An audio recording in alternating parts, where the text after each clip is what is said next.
Hey guys! Today I'm going to show you how to quickly install our cold plunge chiller system in just 1 minute, and no extra tools are needed for the entire process.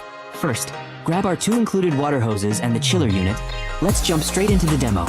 First up, attach one end of each hose to the stainless steel cold plunge tub and tighten them down securely.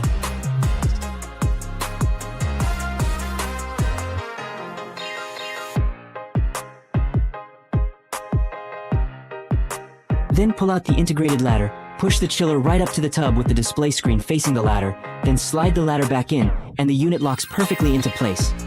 Last step, connect the other end of the hoses to the pre-reserved water inlet and outlet ports next to the ladder, tighten them up, and you're done.